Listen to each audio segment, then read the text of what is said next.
told me recently, the owners don't care. I'll be the one getting ticketed, and I'll have to go to court, not them. While I feel his pain, these bars must be treated no differently than the rest of us. If they are violating the law or local ordinance, they must be held to account. They are no better than the rest of us. With no consistent help from the bars to rein in the loud noise and follow the law, local residents have launched a petition drive to solicit signatures from Councilman Cohen and Major Driscoll of the 1st Police District. 1, to hold these businesses accountable when they violate the law, and 2, insist that police officers who work in our district enforce the law and ordinances. In the last 3 days, we have collected 76 signatures. After the first few doors, we've been told of some disturbing effects of the loud noise. 2 examples. 1, a new mother who lives a block away from me cannot keep her baby asleep because the noise from the music is so loud that it shakes her walls. 2, another homeowner explained that his wife must use earplugs on the weekends if she wants to get any sleep.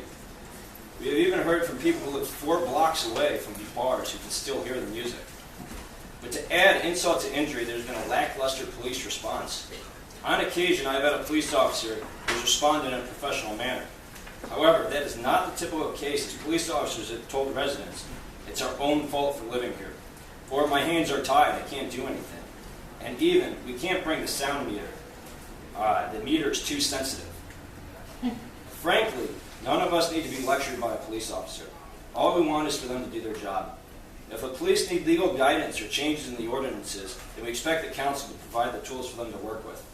On the other hand, if the police need an adjustment in the way they carry out their duties, then we're looking to the police leadership to provide them with the proper motivation. If they do, then they can use the sound equipment provided to them by the taxpayers, and they would have a spreadsheet of the infractions these bars are making, as I have in my hands, with me, the information gathered from my own personal decibel meter. Thank you for the time provided today, and the residents of our community look forward to meeting with Councilman Cohen and Major Driscoll in the near future to assess the action we expect to be taken. Thank you.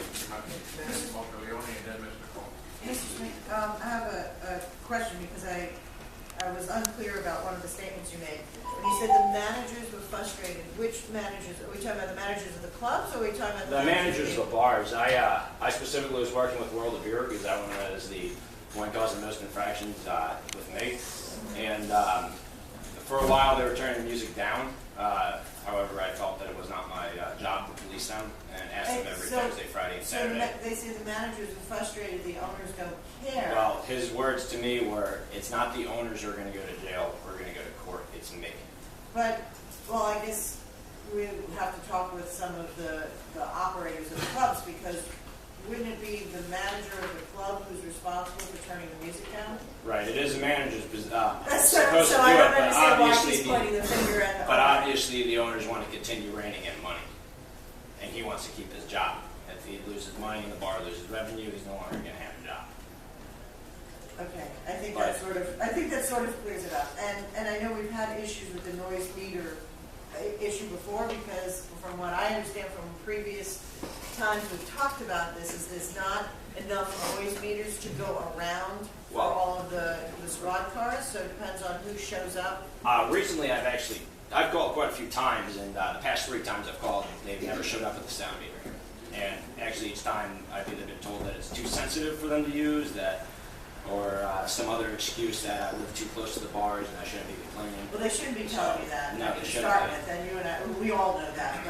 But the noise meters, I know they've said that there aren't, as we've heard testimony before from staff, that there aren't enough noise meters to go around to equip every squad car. But you know, they call another one that does have the noise meter. And I think the too sensitive comment, if I recall from previous testimony from staff, was that if we wanted go to court to enforce the ordinance, how the readings are taken have to be so precise, and that's maybe some training that's needed to the officers, and they shouldn't be telling you that the readings are too sensitive.